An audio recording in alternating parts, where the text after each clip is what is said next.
Powerful people don't see the world the way you do. They move inside a web of alliances, subtle exchanges, and unspoken debts. They don't call it friendship. They call it leverage. And that's the first law of social climbing. To connect with power, you must understand that no bond is ever neutral. Every connection either raises or lowers your position in the invisible hierarchy that governs all human relationships. Most people fail here because they treat the powerful like people, not systems. They think being liked is enough. They think admiration, respect, or even hard work will open doors. It won't. Power has its own language, and you must speak it fluently. Machiavelli knew this centuries ago when he observed that favor with rulers was not earned through virtue, but through usefulness. To be useful to someone above you is to become part of their machine.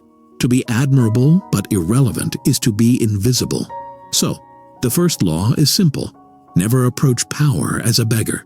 Approach as an answer. The moment you show need, you've already lost status. The moment you show value, you change the dynamic. People with power are surrounded by takers, advisors, flatterers, parasites disguised as allies. They instantly feel when someone adds weight to their empire or drains it. Your task is to position yourself as a stabilizer, someone who quietly makes things easier, smoother, stronger. You don't compete with their power, you complete it. But to do that, you must follow the second law. Observe before you move. The greatest mistake a social climber makes is acting too fast, speaking too much, revealing too soon.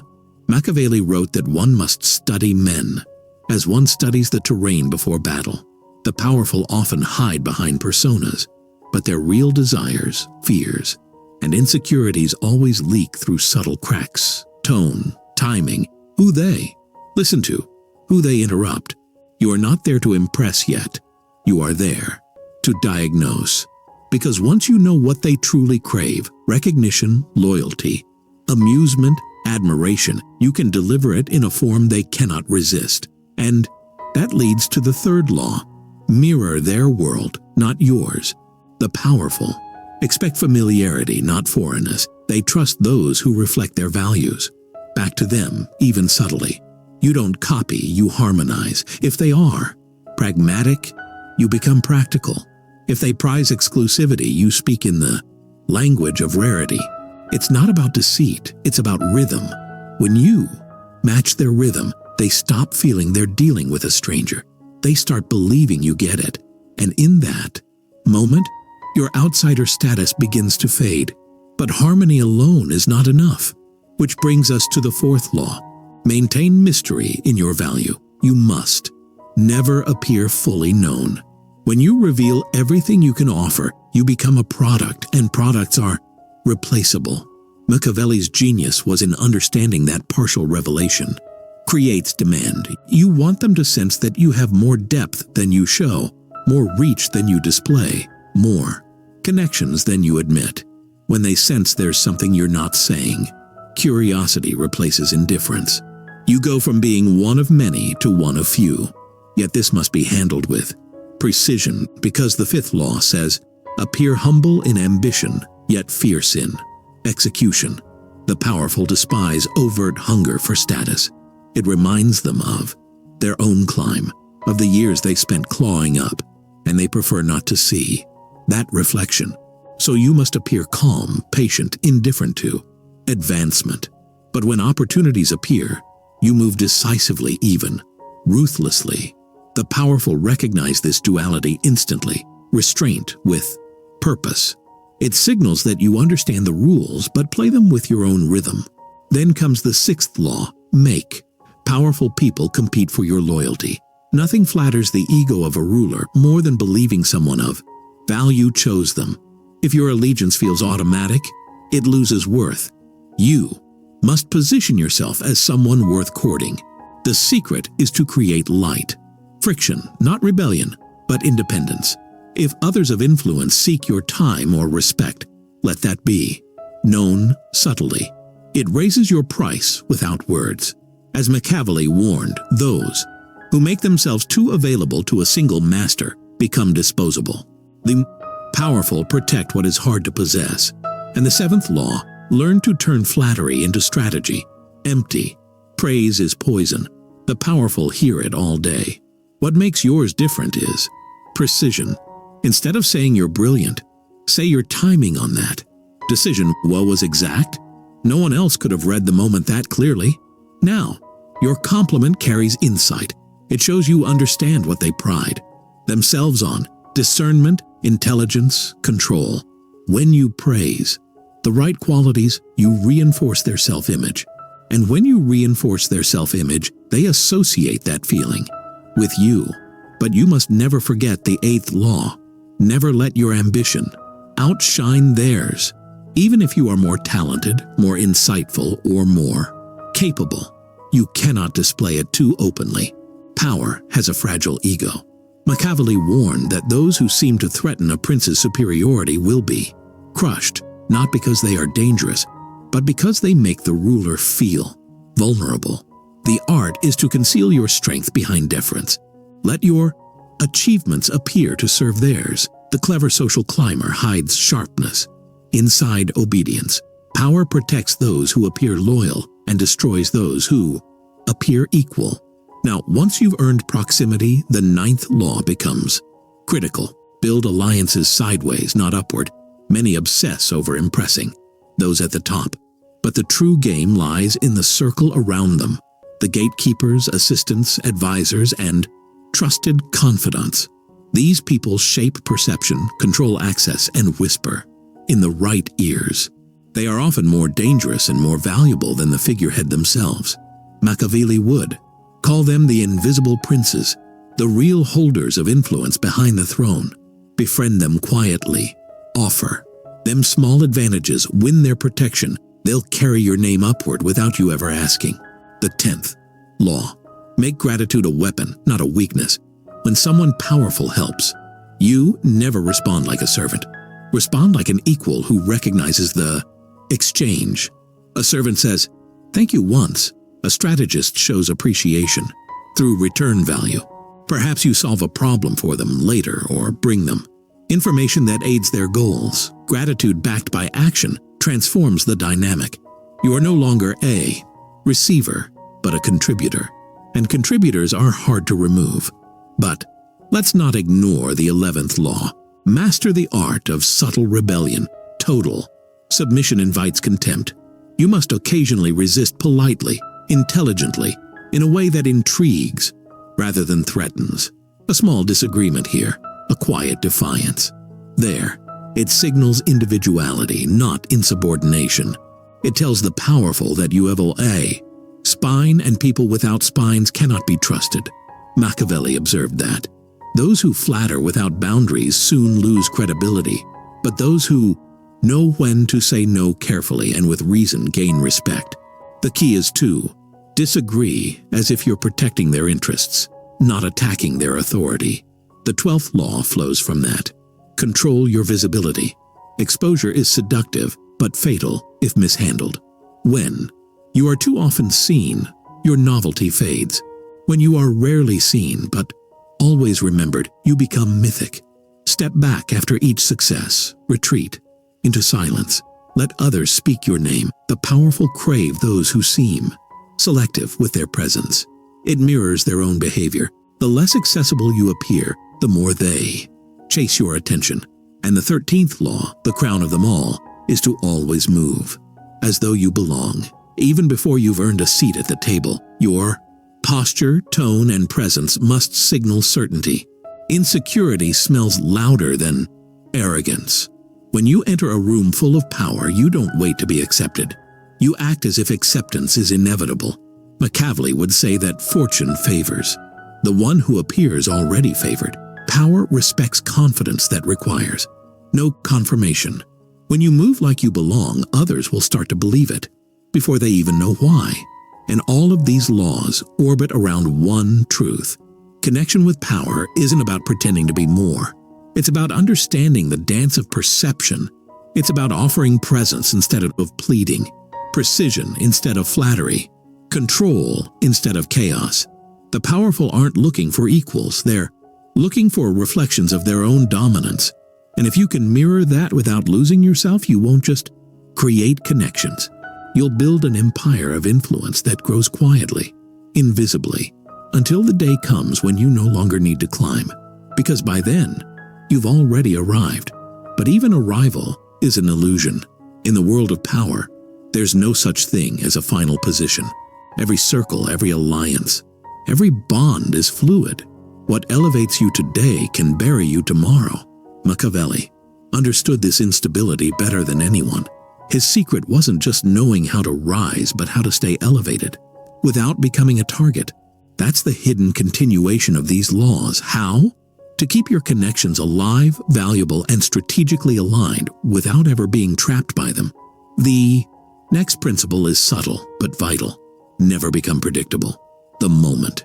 Powerful people can fully anticipate you. They lose curiosity, and curiosity is what keeps them engaged. Predictability kills fascination. You must occasionally shift tone, direction, or energy just enough to stay unreadable. That doesn't mean chaos. It means being capable of surprising them without ever alarming them.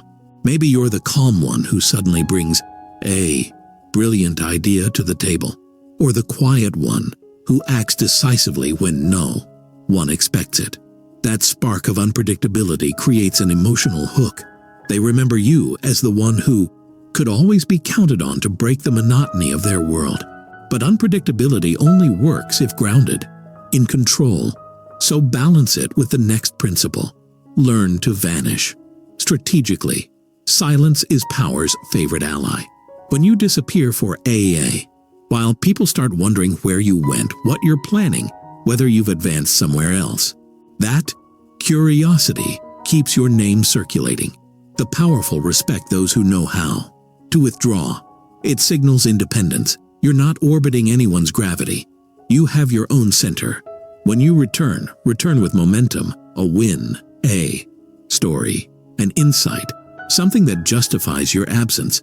Every reappearance should feel like an event, not an accident. And this connects to a deeper layer. Your social image must always seem slightly larger than your actual status. Appear just above where you stand, not below. People rarely invite those they perceive as beneath them. They invite those who could slightly elevate the room. If you're still unknown, act known. If you're in small circles, speak with the calm certainty of someone used to bigger ones. This creates what Machiavelli might call anticipated prestige. People treat you as you seem to be becoming, not as you are. And when they do, your reality eventually catches up to your image.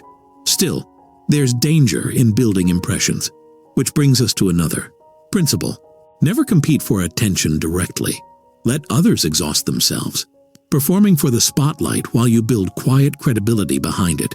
In every hierarchy, there are performers and there are architects. Performers seek applause. Architects create the stage. The powerful respect architects, those who influence outcomes without needing recognition. If someone else needs credit, let them have it. It's a short-term currency. Influence is long-term wealth, the most Machiavellian. Operators in history never demanded acknowledgement. They made themselves indispensable, and that was enough. And yet being indispensable has its traps too. It can make you too visible too, irreplaceable, and therefore threatening. So you must master what I'll call the art of controlled usefulness. Help enough to be valued, but not so much that removing you becomes impossible. Because when you're irremovable, you're also intolerable. Power hates dependency that doesn't serve it. Instead, rotate your value. Offer solutions, introductions, perspectives, but never all at once.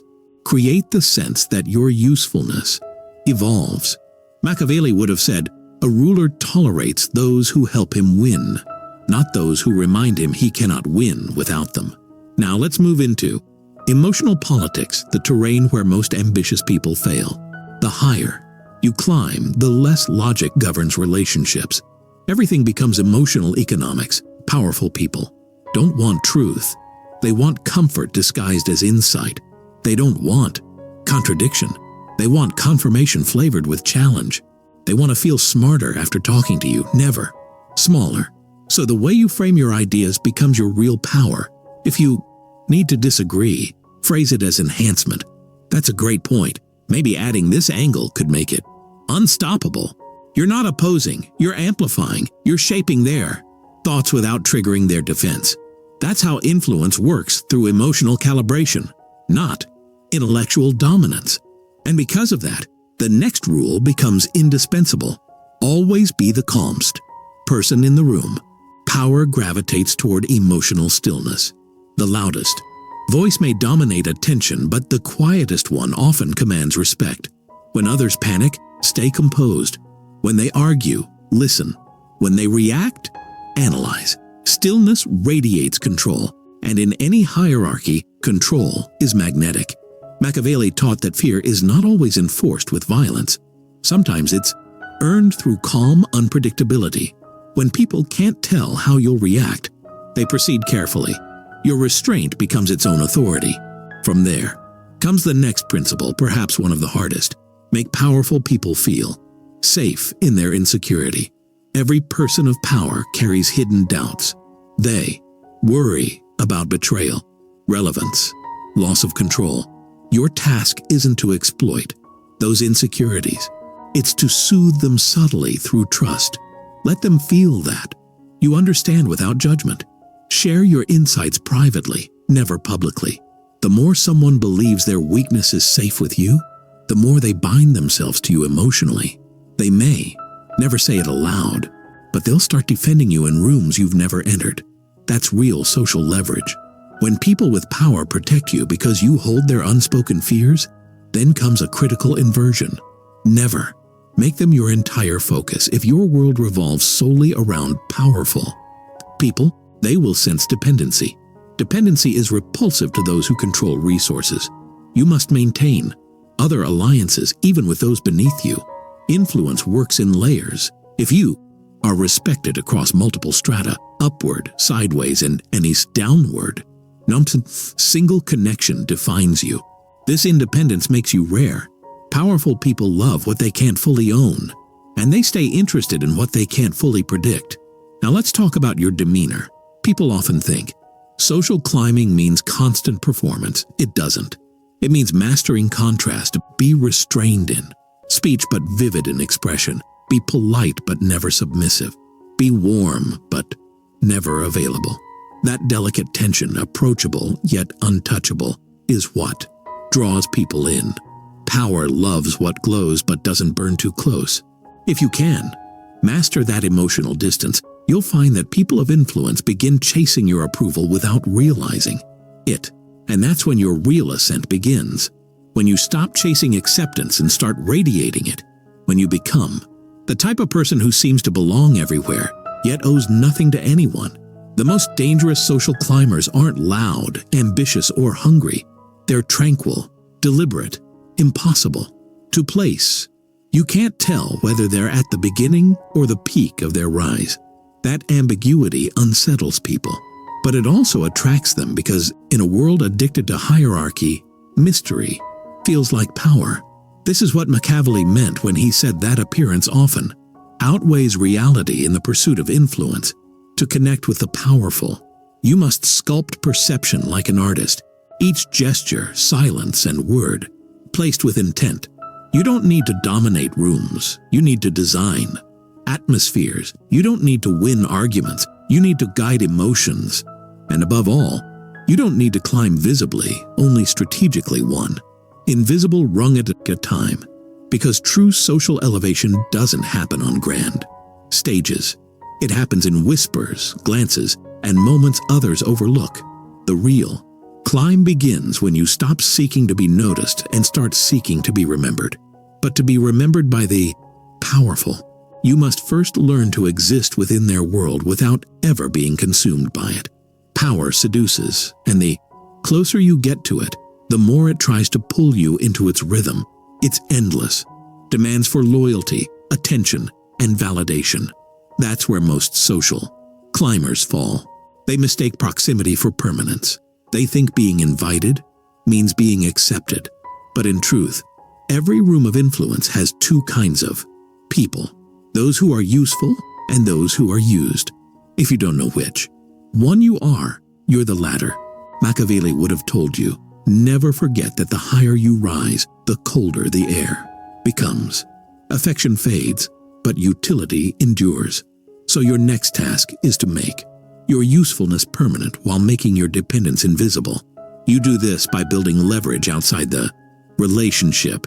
Keep projects, networks, and influence that exist independently of them. The powerful respect autonomy more than anything because they secretly fear those who cannot be controlled. It's paradoxical. The less you need them, the more they want you close. That leads us into the next unspoken rule. Never gossip upward. It's the fastest way to destroy trust in elite circles. Even a hint that you repeat private conversations will exile you quietly. The powerful operate in small, paranoid ecosystems where loyalty is currency and discretion is armor. So speak less than you know. If someone confides in you, protect it like it's your own life. When word spreads that you never leak even, your silence gains value. Machiavelli would say that secrets are the truest form of power, and the man who can hold them becomes indispensable to every throne. But there's another layer here, timing. The next rule, always know when to step forward and when to fade into the background. Power is rhythm, not constant motion. Push at the wrong time and you seem desperate. Pull away too long and you seem irrelevant. The trick is to ride the natural current of their energy. When they're rising, align yourself with their ascent. Offer ideas, support, or perspective. When they're under pressure, vanish just enough to show respect for their solitude. Never outshine them when they crave visibility. Never disappear when they crave validation.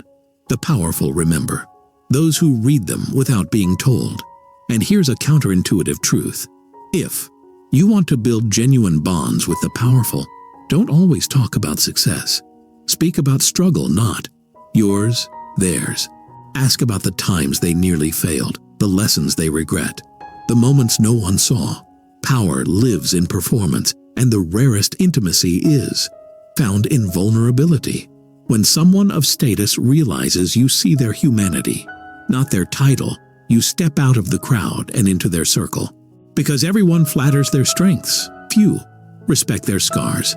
Now, there's another principle Machiavelli implied, but rarely stated directly. The art of playing smaller than you are. Pretend to. Underestimate your own influence. Let others discover it. When you act unaware of your growing reputation, it disarms envy. The powerful prefer those who rise naturally, not those who announce their ascent. The less you advertise your climb, the more others accelerate it for you. They'll speak your name, recommend you, defend you, all while believing it was their idea. Still, this quiet ascent depends on one invisible weapon, your reputation. Guard it like gold, not through defensive explanations, but through consistent behavior. You don't correct rumors, you drown them in. Undeniable proof. Machiavelli warned that reputation often decides wars before they begin. If people believe you're competent, loyal, and discreet, they'll act as though you are, even if they never verify it. Perception becomes reality in the hierarchy of influence. Then comes the rule of reciprocation, one of the most subtle and most misused. People think reciprocity means returning favors equally, but among the powerful, timing matters more than equality. If someone helps you today, don't rush to return it tomorrow. Wait, choose a moment when their need is greater, when your act of return carries weight. That delay transforms a transaction into a bond. It tells them, I didn't repay out of obligation. I waited until it mattered. That single nuance can turn an acquaintance into an ally. And while you build alliances, remember this: power is attracted to composure, not chaos. The one who panics loses the room. So when conflict erupts around you, don't pick sides too fast. Let others fight for positions while you quietly gather information. Often the last person to speak gains the most authority because everyone else has already exposed their cards. Machiavelli thrived in such chaos by appearing neutral while secretly directing both sides. You must learn the same. Appear unaligned until alignment becomes profitable. But neutrality alone isn't enough. Eventually, you must project. Influence, not loudly, but atmospherically. Influence begins when people start anticipating your opinion before you speak. You build this by asking surgical questions, not by giving speeches.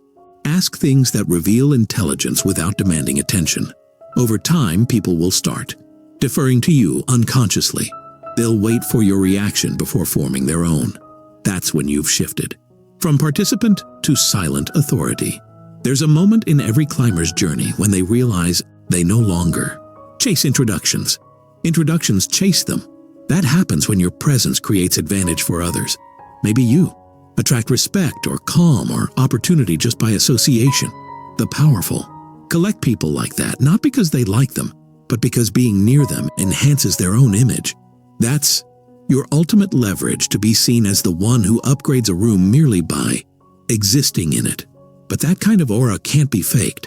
It's built from the quiet discipline of consistency. From showing up on time, dressing with subtle precision, speaking with measured intent, and doing what you say you'll do without ceremony. The world of influence is built on whispers, and every whisper about you either raises your name or erases it. Machiavelli would remind you that the climb itself is not the goal. Transformation is. Each encounter with power must change you, sharpen you, refine your emotional control until you no longer feel intimidated by titles, wealth, or status. Because when you reach the point where you can sit beside power and not feel smaller, you've already transcended it. And when you can see power not as something to bow to, but something to understand, you'll realize that social climbing isn't about manipulation. It's about mastery of perception, rhythm, and restraint. The world bends to those who move with invisible authority, those who don't rush, those who don't beg, those who know exactly when to step forward and when to let others pull them closer. But even once you're pulled close, your real test begins. Proximity to power is like standing near a flame. It can warm you or consume you depending on your discipline. Every powerful person radiates an orbit of temptations, favors, recognition, shortcuts.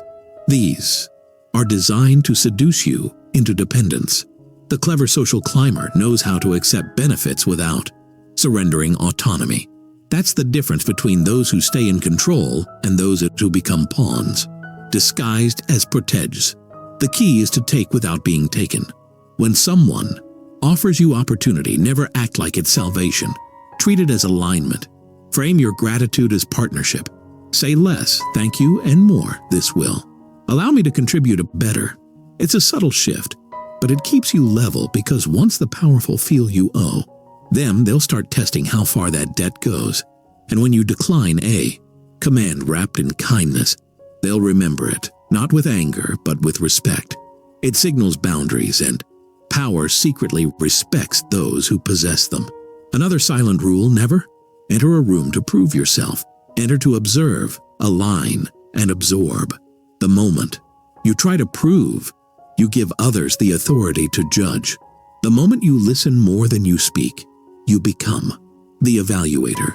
Machiavelli believed that those who rush to impress become enslaved by the opinions they seek.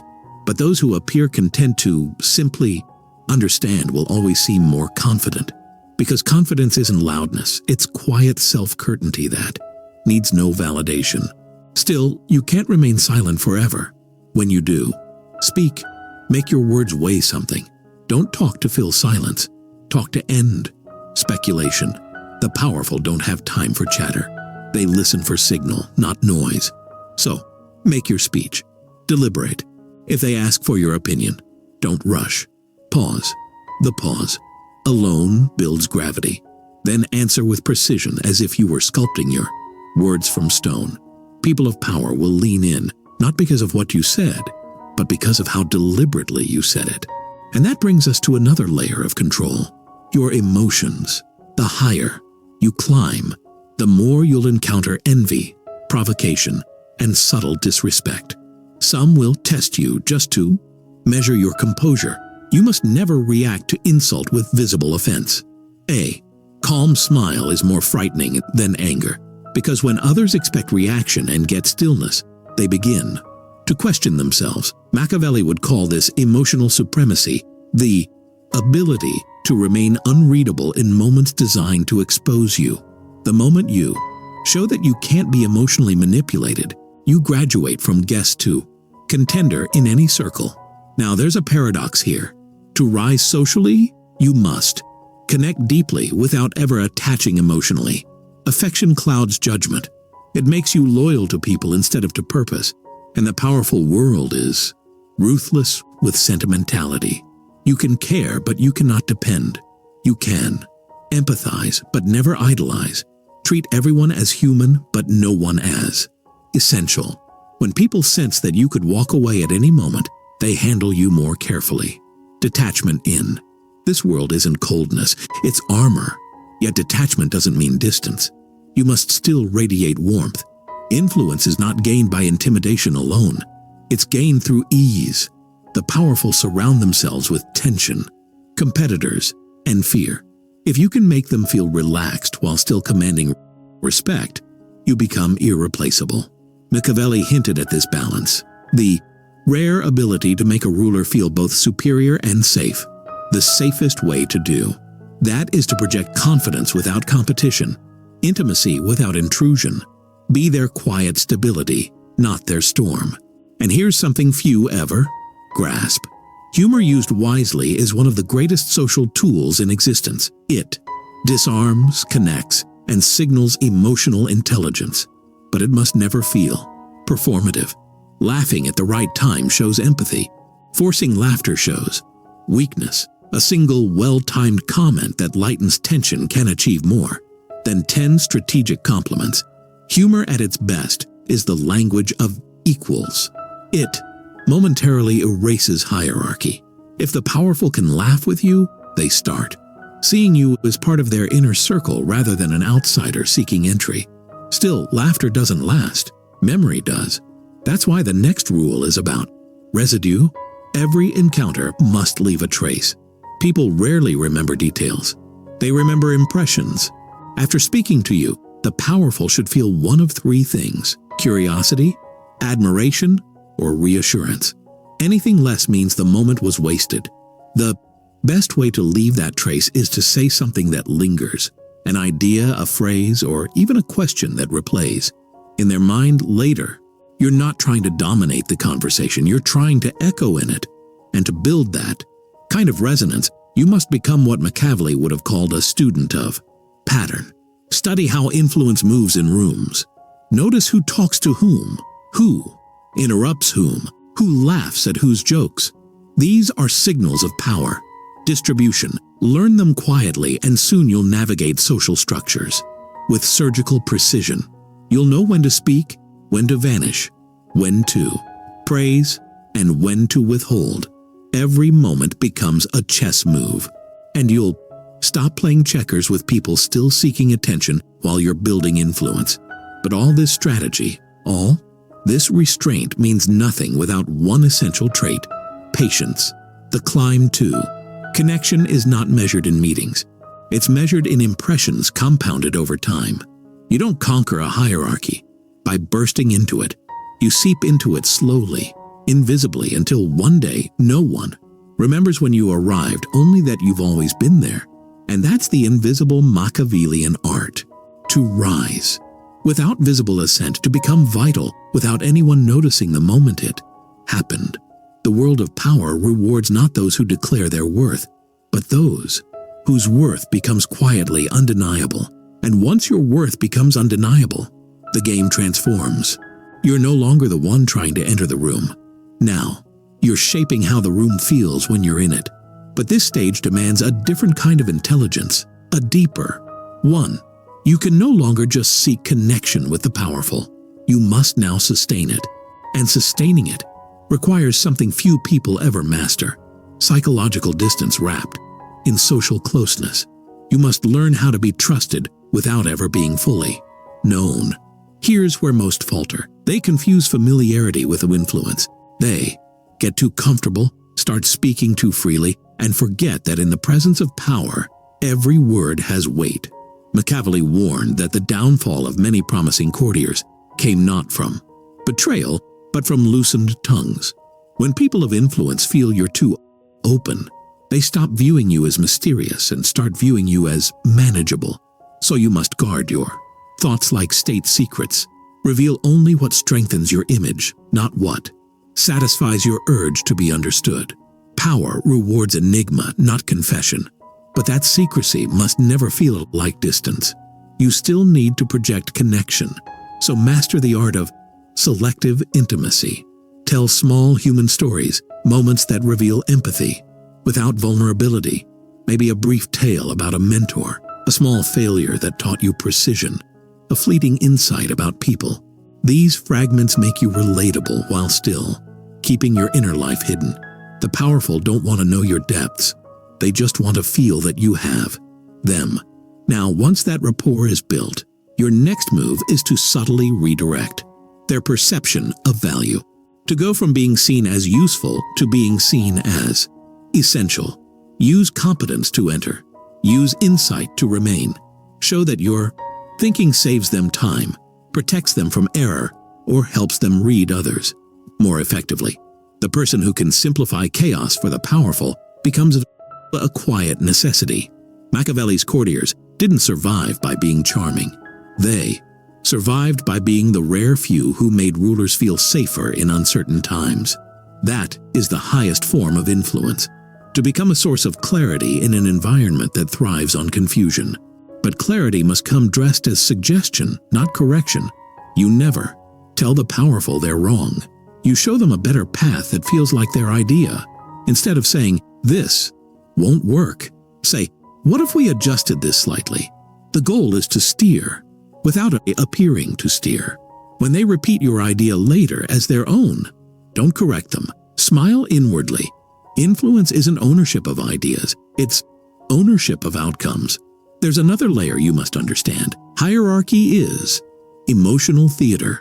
The powerful constantly perform certainty for the world, but behind closed doors, they oscillate between confidence and paranoia.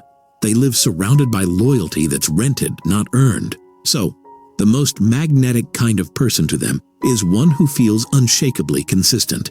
You don't rise and fall with moods. You don't flatter today and withdraw tomorrow. You're a calm, enduring presence, the quiet mirror that reflects their stability back to them. Now, here's something Machiavelli never said outright but practiced flawlessly. You must manage envy with precision. Envy is the shadow of success, and the higher you rise, the more it follows you. You can't avoid it, but you can disarm it. When someone feels threatened by your competence, redirect attention to your loyalty. When they envy your rise, attribute your success to luck or mentorship. Downplay what they can't handle, because power doesn't always attack openly. It often undermines through whispers. Your humility, even if strategic, is your shield. And while you're protecting yourself, remember to cultivate your replacements. It may sound counterintuitive, but nothing terrifies the powerful more than people who seem irreplaceable.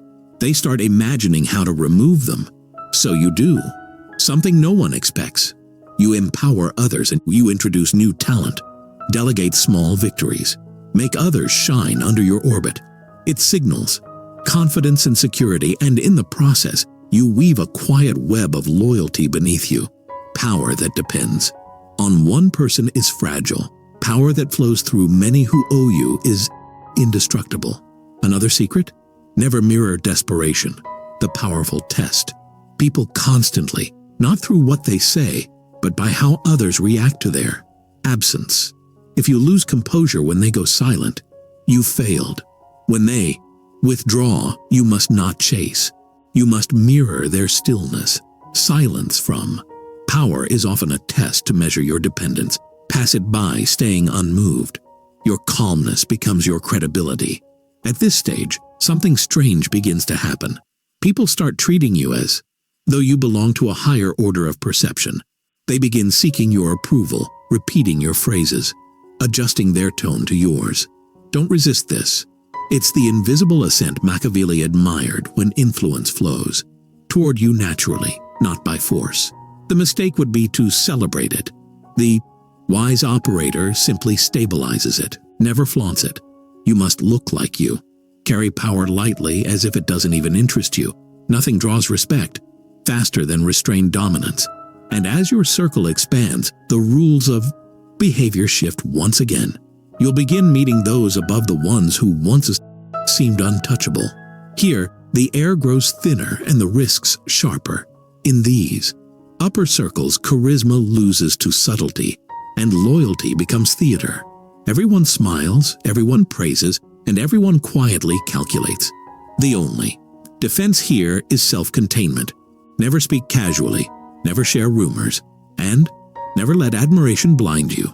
Study the unspoken tensions. Who interrupts? Whom? Who compliments whom? Who leaves the room first? These are the small tremors that reveal where real control lies. And when you've earned the trust of the highest tier, your power doesn't come from what you can do. It comes from what you can withhold. Your silence becomes currency. Your approval becomes endorsement. Your association becomes validation. That's the level where social climbing ends and empire building begins. Because now the powerful don't just connect with you, they align with you. But this is where Machiavelli's final paradox emerges. Once you've mastered the art of rising, you must learn the art of stepping aside. Power is cyclical. Every empire shifts. Those who cling to proximity too long get swept away with the changing tides. The truly strategic understand when to retreat, when to fade from the court just before the fall. To disappear at your peak is to preserve mystique forever. The climb ends not at the summit, but at the perfect moment of exit.